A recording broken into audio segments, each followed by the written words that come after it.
Senhor nosso Deus e Pai, eu te peço, meu Deus, que o Santo Espírito guie as palavras conforme o Senhor deseja, meu Deus. Coloco diante de ti, meu Deus, esta meditação para a honra e a glória do Senhor.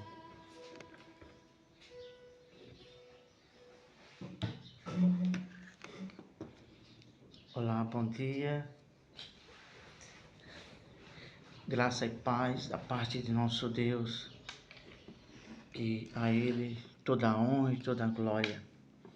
É um prazer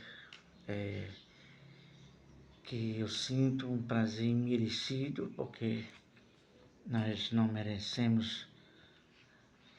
E Deus é quem é tudo em todos, mas Ele tem nos concedido esse privilégio de poder ser um canal para trazer a reflexão das palavras sagradas que está contida aqui na Bíblia. E para mim é uma honra. E estamos aqui iniciando hoje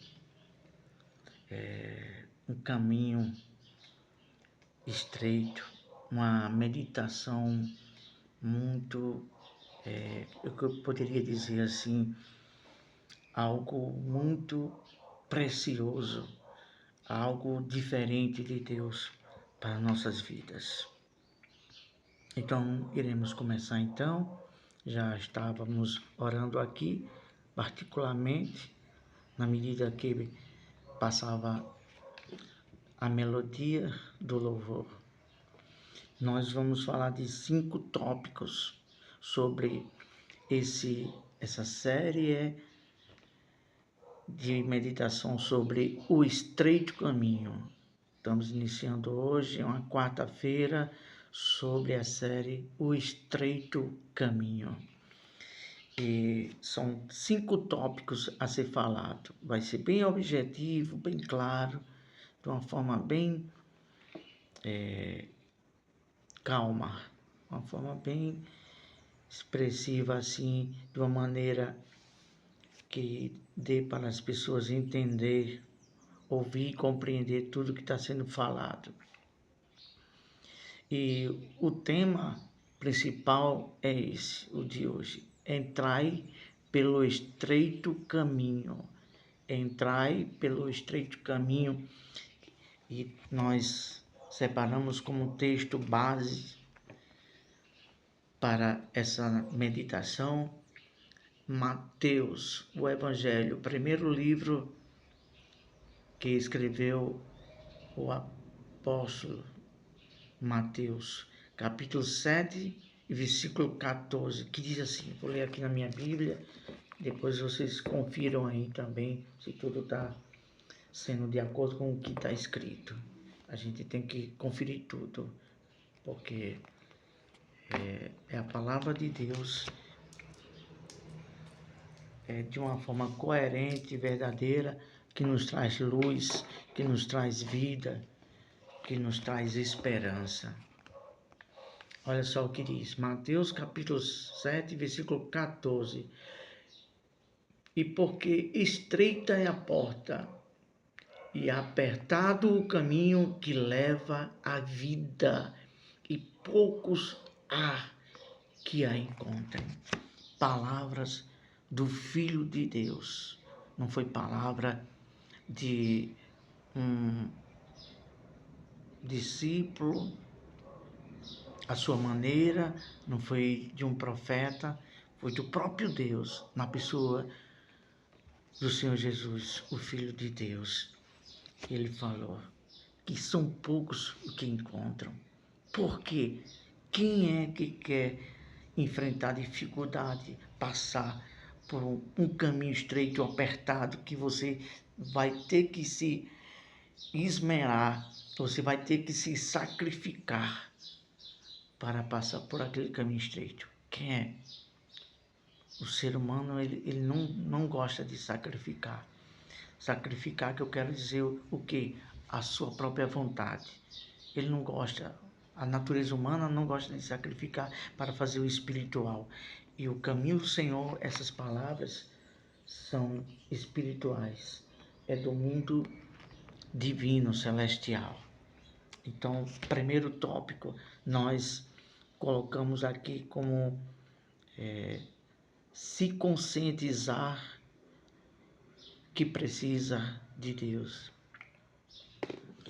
A gente tem que se conscientizar que quem precisa da vida eterna, da salvação, somos nós. Deus, Ele está lá no seu trono de glória. Desde a eternidade, Ele é Deus. Nós quem precisamos dEle, Ele já nos deu gratuitamente a salvação. Está escrito que Ele nos concedeu a salvação lá na cruz, quando Ele deu o último suspiro, dizendo está consumado. Ele fez a parte dele, agora é nós que temos que fazer a nossa. Então, se eu e você precisa da salvação, agora é nós que temos que se conscientizar. Poxa, eu preciso de Deus, eu preciso da salvação. Então, a gente tem que se conscientizar disso. Então, quando a gente realmente é humilde de espírito e olha para dentro de nós e se conscientiza que há um vazio, que há uma necessidade para a eternidade, depois que passarmos desta vida para outra, através da morte, aí é onde a pessoa tem que se conscientizar. Poxa, e será que eu vou ser salvo? Será que existe outra vida e eu vou ter a eternidade num lugar de paz? A palavra de Deus garante tudo isso. Esse louvor que acabamos de escutar, ele fala que Jesus é o caminho e ele diz para os discípulos, não se turbe, vou vos preparar um lugar. Então há um lugar, o reino dos céus é algo infinito. É infinito, porque Deus, Ele, em sua grandeza, Ele contém tudo pelo seu poder, tudo. Então, Ele tem para cada um daqueles que crê nele e aceita como Salvador, Ele tem um lugar preparado.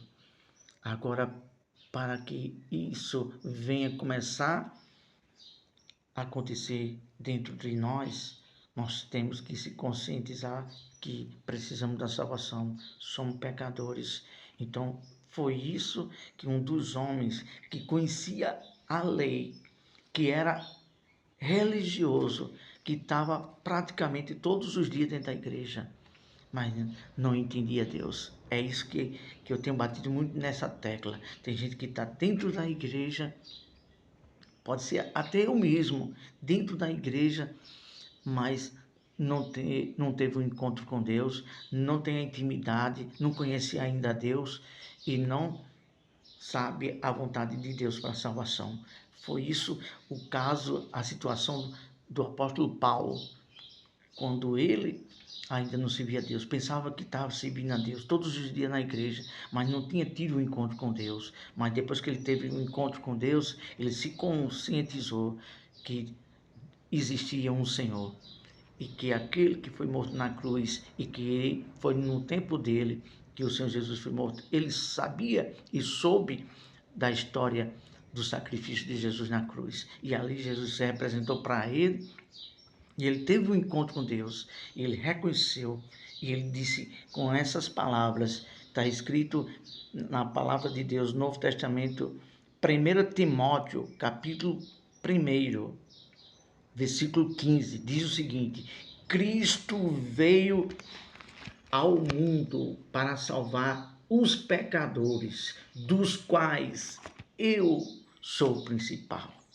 Quando a pessoa tem essa consciência que é pecador e que está debaixo de um jugo, de um juízo que vai vir depois da morte, e vê que tem o Salvador, a pessoa se conscientiza e busca esse Salvador, busca essa salvação e reconhece que é pecador e que precisa. Foi isso que Paulo disse, que Jesus veio ao mundo para salvar os pecadores, dos quais ele era o principal. É muito maravilhoso quando a gente é humilde de espírito e reconhece, poxa, sou pecador, eu preciso da salvação. Jesus veio ali, morreu na cruz, o amor de Deus, ele se doou o próprio filho para morrer na cruz, mas ele ressuscitou o terceiro dia, dando assim a confirmação da esperança, da certeza que ali era o Filho de Deus, que veio dar uma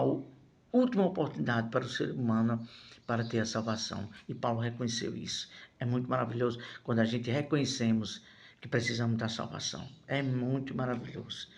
Isso, para mim, é de extrema importância, porque tem muitas pessoas aqui na Terra que não se julga pecador, que não se julga que precisa de salvação, que não precisa de Jesus, que não precisa da igreja para ouvir a palavra. E isso é muito ruim, não é bom, porque você ou qualquer pessoa deixa de ouvir a palavra que salva, deixa de entender como é a salvação e fica à mercê da sorte.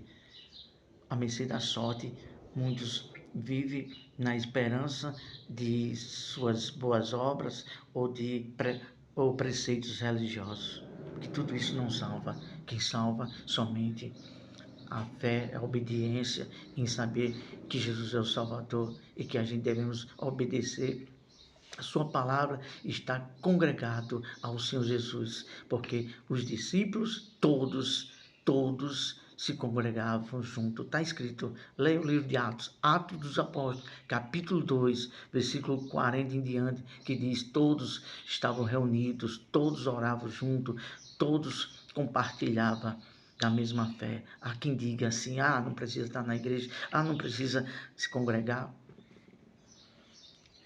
A palavra de Deus está cheio de resposta para isso, dizendo, congregai-vos. Porque se a pessoa não gosta de congregar, está junto ali para louvar a Deus, com aqueles que servem a Deus, será que você vai querer também lá no céu estar congregado com aqueles salvos? Ou vai querer ter um canto só para você viver? Não, a palavra de Deus diz claramente que todos nós dobraremos os joelhos, teremos um só Senhor. Seremos uma só igreja em Cristo lá nos céus. Então a gente tem que já se familiarizar na irmandade, na comunidade, no amor fraternal, estarmos juntos em família. Louvado seja Deus. Segundo tópico, buscai e achareis. Poxa, olha só, se uma pessoa está no alto mar, eu não diria nem em alto mar, mas numa praia, num canto bem distante da beira da praia, e ali está morrendo afogada, porque não teve mais braço para nadar, a correnteza da onda o sufocou. E aí, o que essa pessoa vai fazer? Ela vai clamar, ela vai dizer socorro. Então é isso, quando a pessoa busca o socorro, clama a Deus, busca, ele vai achar. Foi assim comigo, para a glória de Deus. Já na minha juventude, aos 18 anos, eu clamei, Deus, se existe Deus, me revela a tua salvação, se quando eu passar dessa vida, se eu ainda vou ter vida, se eu estou ao teu lado, fale comigo, me responda. Eu tive sede, eu clamei. Então, todos que clamam, tá escrito isso. Se não me falha a memória, no livro de Atos dos Apóstolos, eu acredito que é Atos dos Apóstolos, diz, todo aquele que invocar o nome do Senhor será salvo. Então, quando você busca a Deus, clama por Ele está com os ouvidos abertos. Ele é Deus. Ele vê, tem olhos, tem ouvidos, tem boca, ele fala através do Espírito Santo e dos seus profetas que falam e ensinam a sua palavra. É isso. Busquemos a Deus. Se você ainda não tem a salvação, clame a Deus, porque está escrito no livro de Mateus, capítulo 7, versículo 8. Buscai e achareis, batei e abri-se-vos-á. É isso. Deus está tão somente esperando você clamar e o buscá-lo para ele se revelar a você, porque somos nós que precisamos dele e da salvação. Terceiro tópico, buscar estar em Cristo. Como é importante esse tópico. Buscar estar em Cristo. O que é estar em Cristo? Estar em Cristo é estar unido em uma aliança de compromisso com Ele. Quando você fica noivo, se casa com uma pessoa, aí você é uma só carne, aí você vai estar na casa daquela pessoa que compraram para ali formar uma família, um casal. Estar em Cristo é isso, é assumir compromisso com Deus através do sacrifício de Jesus. E quando você está em Cristo, olha só o que diz a palavra de Deus em 2 Coríntios, capítulo 5, versículo 17, que diz assim: aquele que está em Cristo, nova criatura é. As coisas velhas já passaram e eis que tudo se faz novo. Estar em Cristo é viver uma novidade de vida. Estar em Cristo é estar seguro. Estar em Cristo é viver a vida de Deus. Isso é glorioso. A gente já não vive mais no caminho largo, fazendo o que bem quer. Agora nós entramos no caminho estreito, aliado à vontade de Deus. Quarto tópico, procurar nascer do Espírito. Aí é onde entra a parte mais importante da vida. Há quem diga e há quem se alegre: poxa, aceitou Jesus, está dentro da igreja.